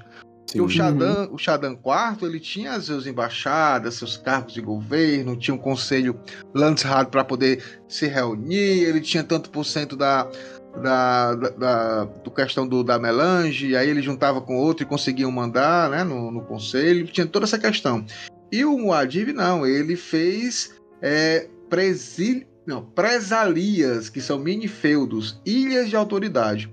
No centro de cada ilha, um homem. Os homens aprendem a obter e manter o poder pessoal. Os homens são invejosos. Então, é praticamente... Sabe aquele cara que tá no poder e deixa uma bomba para se caso alguém o mate, ele destrói tudo? O Muad'Dib praticamente fez isso porque ele isolou o poder em cada região. Então, as pessoas que têm o poder lá em cada planeta são suficientes para ele, servem, mas mediante a autoridade dele, né? Então, assim, se caso aconteça alguma coisa com ele, esses caras, cada um vai dizer que faz o verdadeiro manjado Muad'Dib. Ele é o cara que segue as regras do Muad'Dib. Vão lutar entre si para dizer quem é o mais santo, quem é que tá fazendo o que o Muad'Dib vai falar. Então, não vai ser algo tranquilo, uma destruição dos Atreides. Isso de espalhar a cultura Fremen por todo o universo conhecido é complicado, né? Porque daí eles vivem de outro jeito, né? Não é mais como os feudos todos, né? Com suas questões feudais, ali, todas as suas questões, né? De relacionamento quase que arcaico, né? Se a gente pensar. Eu acho que o poder do Shaddam, né? Baseado nos funcionários públicos, aquilo ali é bem interessante porque, assim, ele coloca como se o séquito deles de bajuladores e tudo mais fosse, né, pessoas que ganhavam pequenos poderes e o do Paul não. O Paul é o Kizarath dele, é o pessoal que vai lá profetizar em nome dele, né? E aí você tem o fanatismo dessas pessoas e fanatismo não é muito bom se você quer pensar num governo não totalitário, mas ainda assim, né? Isso é uma questão muito interessante em Duna, essa coisa de você entender o feudalismo ali em Duna e ao mesmo tempo também entender o que vem depois, né, com o Paul, é um dos pontos mais interessantes, eu acho. São ilhas do poder, né? Aí eu me lembrei muito, vou até pesquisar, eu me lembrei da frase do José Saramago, né? Que ele fala, é preciso sair da ilha para ver a ilha. Não nos vemos se não saímos de nós. Os caras estão lá só naquela visão, né? Visão religiosa, política, totalitária, e ninguém que questiona. É cômodo estar daquela maneira, porque eles detêm o poder daquela forma. O povo também não questiona, porque é cômodo, eles estão tendo o que eles querem, né? Então, assim, é muito um retrato que às vezes a gente vive no dia a dia, né? Das pessoas, que o Frank Herbert sempre criticava isso. As pessoas, elas não tomam a rédea da própria vida. Elas sempre querem passar para uma outra pessoa as soluções mágicas mirabolantes. Elas querem passar por um líder miraculoso, um cara que eles vai mudar tudo. Então, assim, nunca ninguém assume a responsabilidade da própria vida. Sempre é repassar essa autoridade para uma pessoa que muitas vezes, é o que o Frank Herbert fala, usa isso para manipular, para se aproveitar e para ser o que a gente está vendo aqui no Império de Paul. Mas olha só, gente, o papo tá muito bom, mas a gente terminou aqui, acho que os principais pontos desse capítulo, e nós vamos agora para as considerações finais.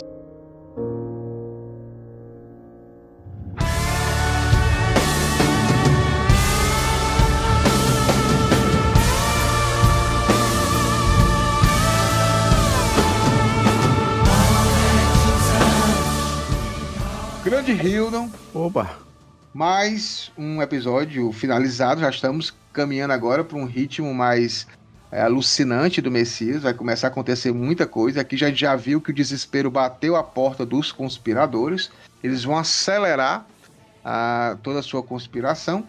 E queria que você dissesse os pontos principais desse capítulo que você achou interessante. Também, claro, óbvio, quem quiser fazer um podcast, editar um podcast, o que é que faz, como é que você ajuda. Vamos lá.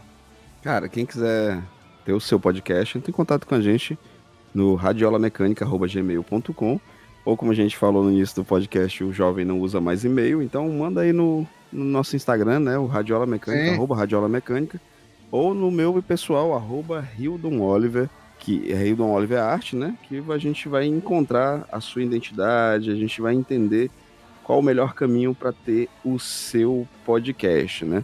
Cara, e o meu ponto principal nesse episódio, nesse capítulo, né? Gosto demais, adoro a forma como ele começa, né? Chega de deuses e sacerdotes, eu curto isso, sabe? Você vê que tem uma raiva ali, de coisas que ele mesmo utilizou para que ele se tornasse quem ele é, né? Não foi de graça. Então, assim, muito fácil dizer chega, tô de saco cheio, mas foi você que abraçou esse caminho. Menino Paul. Tá bom. Menino Paul.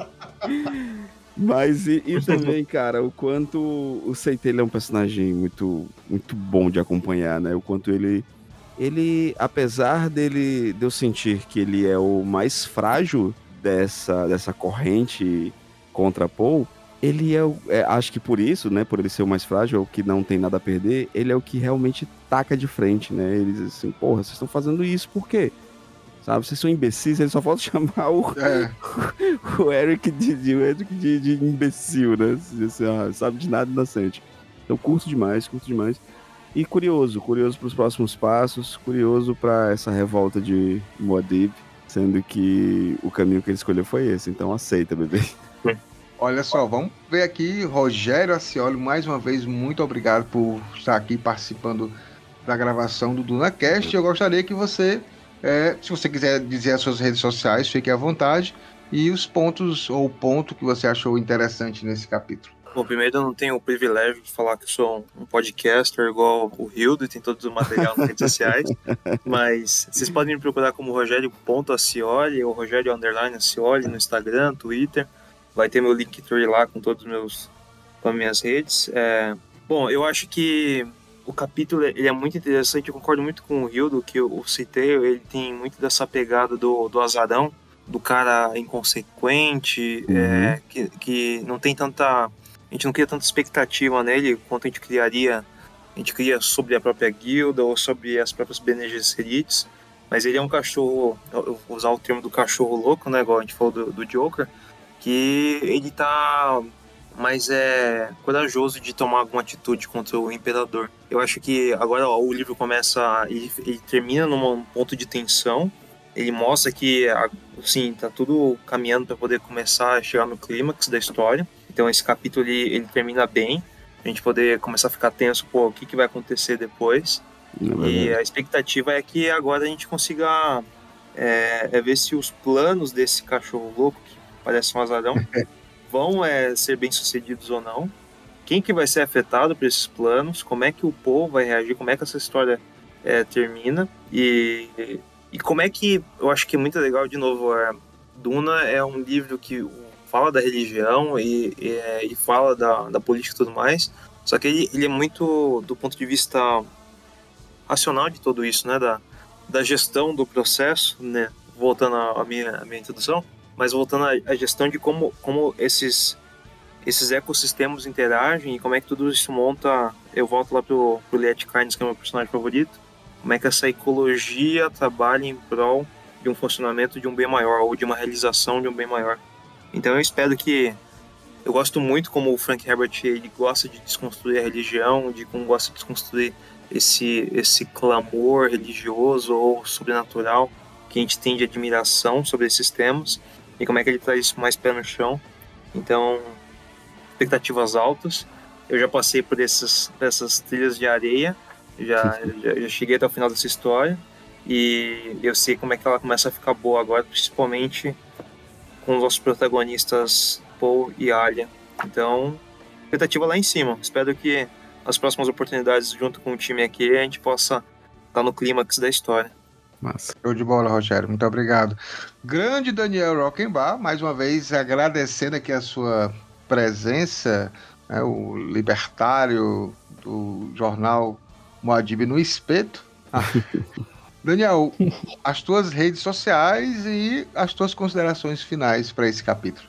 Eu só vou citar aqui a Mafalda do Quino, né? Sou contra toda a autoridade, exceto minha mãe. Então, vamos aí nessa mensagem. E eu agradeço a participação. Por quem quiser me achar, eu escrevia e agora estou pensando em voltar, andei retomando uns posts lá no Sentinela Positrônica, lá no Instagram. Eu usava mais o Instagram. Eu cheguei a fazer as redes todas dele, mas se quiserem me encontrar lá, Daniel Rockenbach também no Instagram ou no Twitter. E, bom, sobre esse capítulo, eu tenho a dizer uma coisa, que o que me encanta nesse capítulo é a presença do Seitei, como vocês já disseram, né? Que é um personagem muito interessante. E essas metáforas que eles se usam, né, da questão das correntes, aí a gente traçou esse paralelo ali da ideia, né, que o Pascoal bem lembrou ali da questão da fala do Freud, né, do germe que se, né, e aí a gente vê como isso ressoa na história da humanidade, né, a gente mencionou aqui a Segunda Guerra, e inclusive eu vou me despedir deixando uma dica para vocês lerem o Faginho Judeu, do Will Eisner. Do Will Eisner. Porque é um livro, assim, um quadrinho maravilhoso, e que fala muito sobre isso, viu? Do antissemitismo, a partir do Oliver Twist, que o Fagin era o vilão. E o Fagin era o judeu vilão, né? Que o próprio autor coloca ali como um personagem vilanizado. E aí você tem uma desconstrução do Fagin a partir da mesma história do Oliver Twist, só que do ponto de vista do Fagin. E aí você vê o antissemitismo que vem vindo em geração, até desde o século XVII, de uma coisa. E é uma história que ilustra bem isso do germe, né? O germe da ideia. Então essa conspiração ela foi plantada. Essas correntes estão ali para serem quebradas também. E essa ideia da conspiração ela já vem ali, né? Porque a partir do momento que o Poe plantou a ideia dos Fremen, a gente pode quebrar a corrente da especiaria, parar com o fluxo da especiaria, agora estão quebrando a corrente, né? Plantando essa ideia contra o Poe. E essa é a grande mensagem, acho que, desse capítulo. De bola, Daniel. Muito obrigado.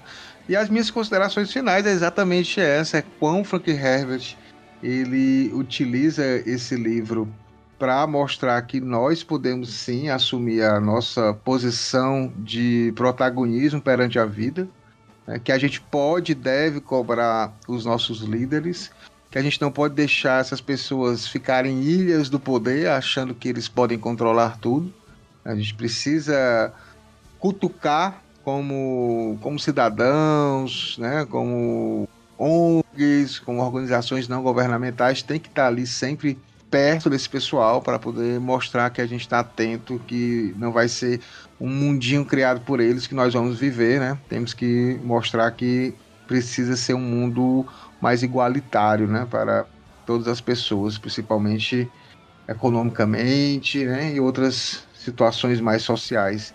E, obviamente, quem quiser seguir o DunaCast, siga nossas redes sociais. A gente tem Twitter, a gente tem Instagram, a gente tem Discord, Facebook. DunaHacks Brasil, que é onde tudo começou, é a única página brasileira voltada exclusivamente para o universo de Duna. Então sigam também as redes sociais de DunaHacks Brasil, entre nos grupos de WhatsApp, Telegram. A gente sempre faz leituras coletivas de todas as obras, já fizemos até Imperador Deus de Duna, tá faltando só mais 2 livros para a gente completar os 6 livros do Frank Herbert. Novamente vamos fazer leituras coletivas de Duna, muito provavelmente no próximo ano, quando começar o hype novamente da segunda parte do filme do Denis Villeneuve. Então é isso, nos sigam, muito obrigado a todos os convidados, até uma próxima. Valeu, pessoal. Esse podcast é editado por Radiola Mecânica. radiolamecânica@gmail.com